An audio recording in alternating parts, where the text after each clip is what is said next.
Diablo 4, a game I was really hyped for. I remember constantly checking the devlogs to see how the game development was going, and when the trailer dropped, I couldn't wait to play the game. When it finally released, I was disappointed to say the least. From story to gameplay, it all felt so objectively bad. So bad, I feel like I never really gave it a shot, quitting at level 26, barely getting past Act 2. So recently, I played it, start to finish, after the positive release of Season 4 Loot Reborn. Now I'm putting everything into chapters. We'll be going through story, gameplay, art, endgame, Season 4 content, and microtransactions, because I believe they are important. I want to start with the story, because it's what differentiates Diablo from every other game in its genre. I'm going to start with the things I enjoyed, and then go into why it went so wrong.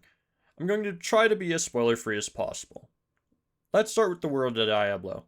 It's amazing. There are several paragraphs for each character, place, or creature on the wiki. For example, the Haradrim are present from Diablo 1 all the way to Diablo 4. They've gone through 4 generations of Haradrim. There are multiple different medias as well, like games, comics, books, all filled with lore in the world. I've always admired Diablo world. It's such a unique place, and to me, there's nothing quite like it. This leads into Diablo 4's main story. The storytelling of what happens and what the people are fighting against is really clear, and you slowly uncover it throughout playing the main story. I think Lilith is an interesting villain. Without going into spoilers, you'll easily understand the story from start to end. This leads us on to voice acting. I love that Diablo is fully voice acted. In Diablo 4, no matter where you go or who you talk to, everyone is fully voiced, from background chatter to every side quest. Everyone has a voice.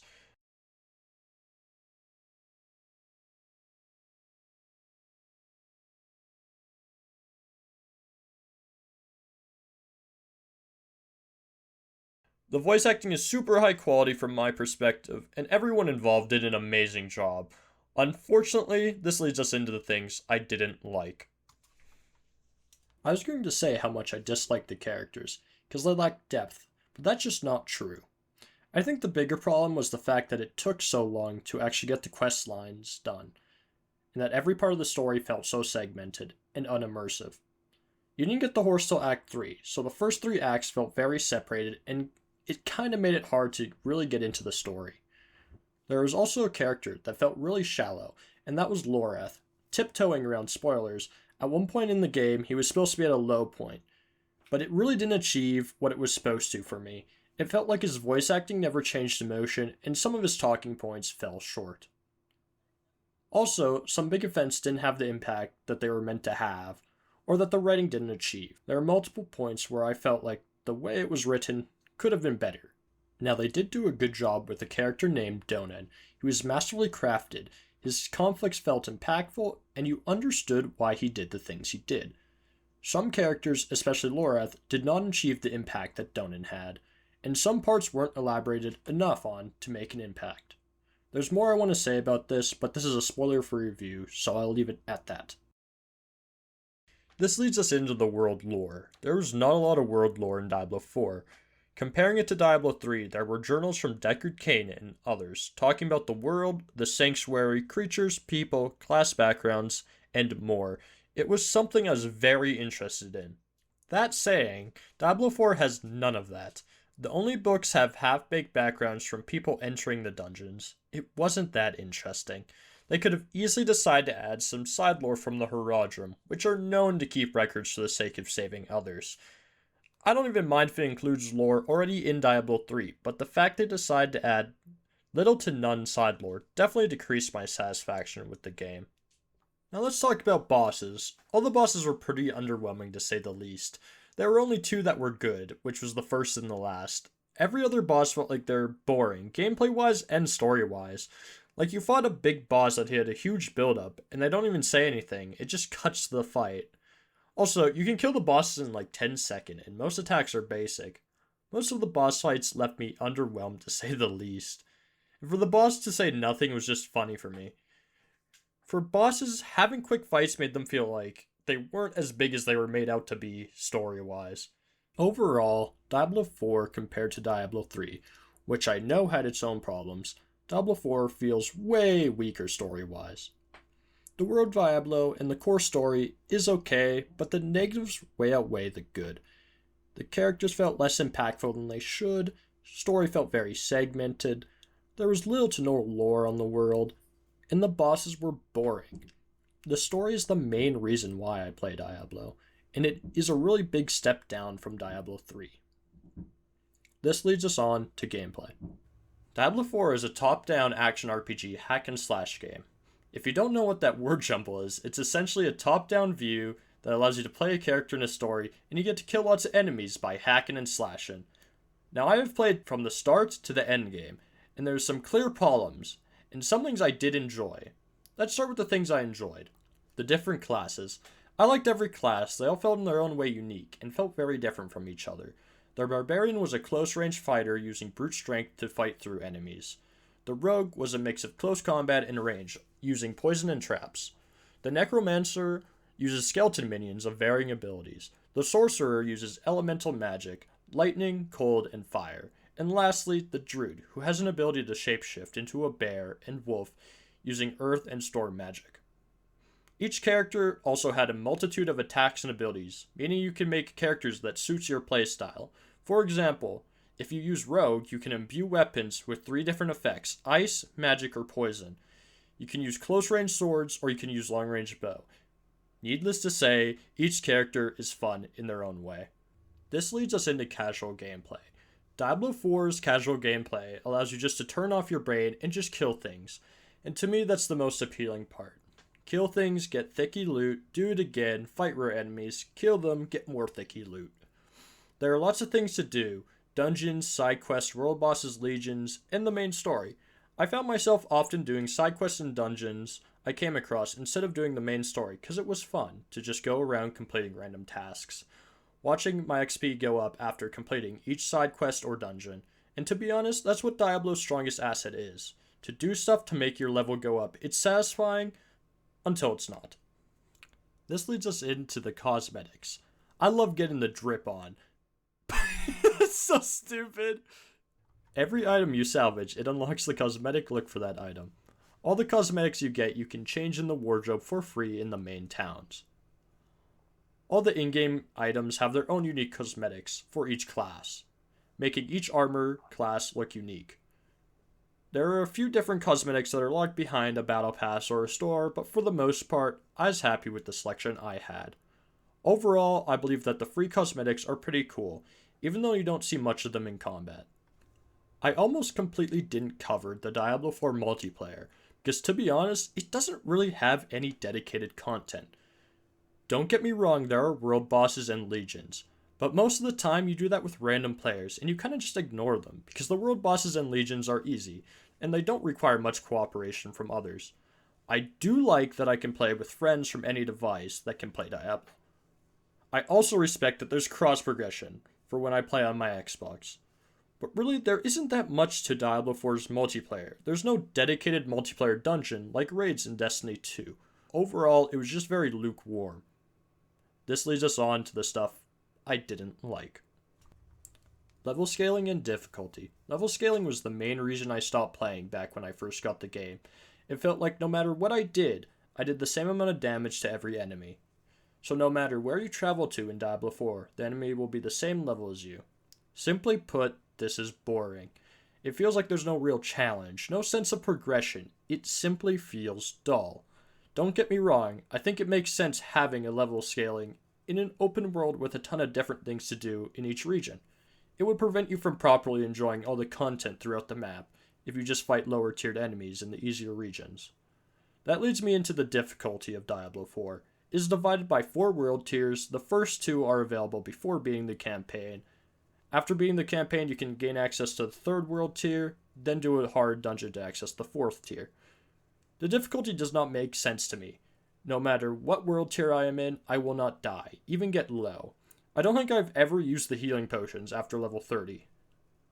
Level scaling makes the difficulty modifiers feel utterly pointless. The only change I can tell to the world tiers is the HP. Things take longer to kill. There is no challenge to world tiers, only better loot.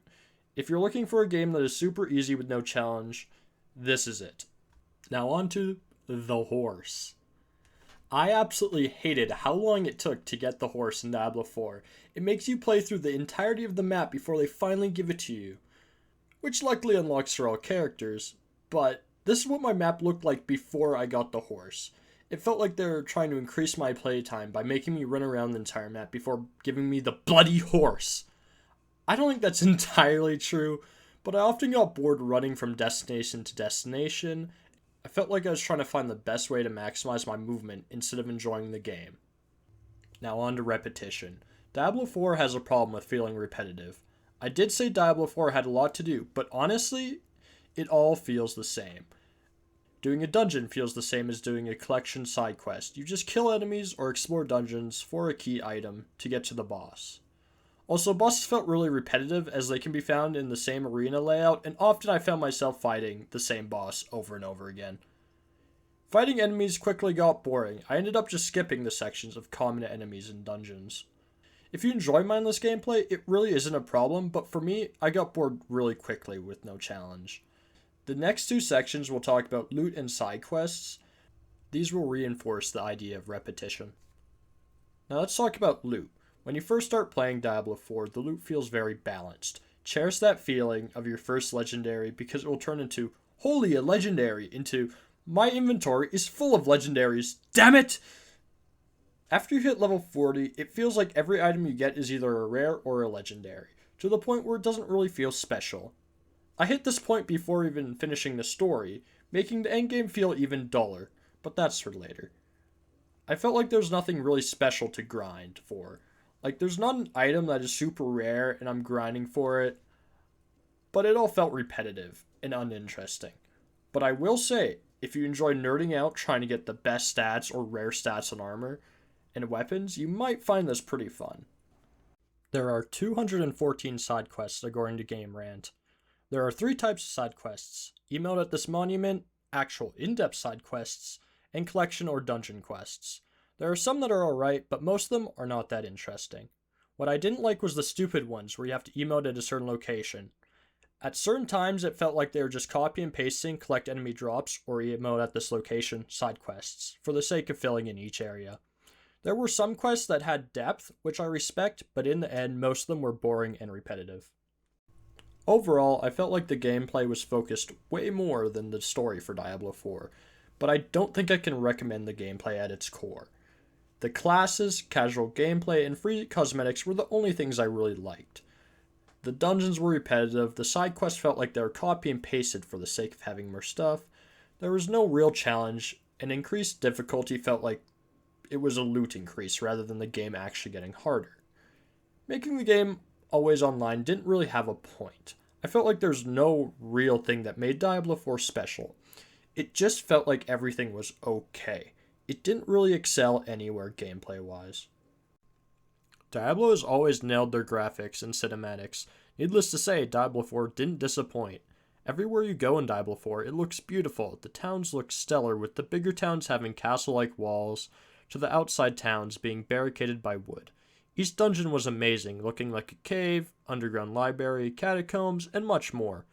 The different regions felt very different from each other, to jungle swamps to the dry desert. Needless to say, they mastered that. It's also awesome to see that they took the main criticism from Diablo 3, that people didn't like the cartoony art style, and decided to make Diablo 4 a darker setting, rather than a cartoony style. Something I'm very glad they did, because it looks amazing. The cinematics all look great, especially considering most of them were done in-engine. I won't show any because I'm trying to be as spoiler-free as possible. I will say every cinematic was really well done. The camera positioning, the quality of the textures, and the movement of the NPCs, and more I probably missed, were all masterfully done. The ones that were animated from scratch looked amazing. Sadly, there was only 2, but for having only 2, they looked great. If you want to see the level of quality in the 2 animated cinematics, without spoilers, go watch the trailer for Diablo 4.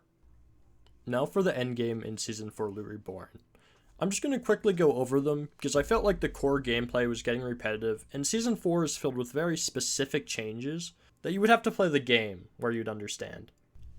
Let's start with the endgame. I didn't get that far into endgame, because it was something I really didn't enjoy. In endgame, there's a lot to do. You can do tree quests, nightmare dungeons, turn up the difficulty to get better armor, world bosses, complete the map, and much more. If you enjoyed the gameplay until now, you'll love playing the endgame. My problem is the repetition of it all. it doesn't change much from the gameplay section. There are a few new mechanics, better loot in hard world tiers, and stronger dungeons that aren't really that hard, but overall, I didn't enjoy the gameplay, so the endgame really wasn't that fun. Now for the new season. There are lots of changes in Season 4 Loot Reborn, and I don't have a very detailed review on this portion, but if you're interested in all the changes, I'll link a video in the description going through all the changes. There were a ton of endgame changes to the blacksmith and tempering weapons, and there was a ton of quality of life changes for endgame. I don't have that much to say about this season, but what I have seen, all the changes have benefited the game in a big way, and I do respect that they're still actively updating the game to make it the best it can be. Oh boy, here we go. You guys remember Diablo Immortals?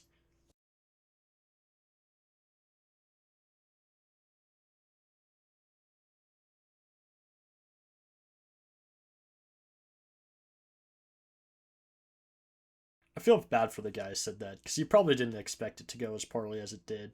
But Diablo 4 is not as bad as Diablo Immortals, not by a long shot, especially in terms of microtransactions. But in Diablo 4, it is still a paid game, and that means there should be little to no microtransactions, although there is. There is a battle pass and an in-game store. I'll give them props for keeping them out of the way, but that does not mean I agree with an $80 game having an in-game store and a battle pass. I do believe if you're including microtransactions, you should not release a game at full price. I'm looking at you too, Call of Duty. I feel it's important to talk about pricing of skins. From what I've seen, there isn't any pay to win, thank goodness. For skins, there are lots in the shop for a full armor set and weapon. It's 2,800 to 2,400 platinum. To get 2,800 platinum, it costs 34 Canadian or 25 USD.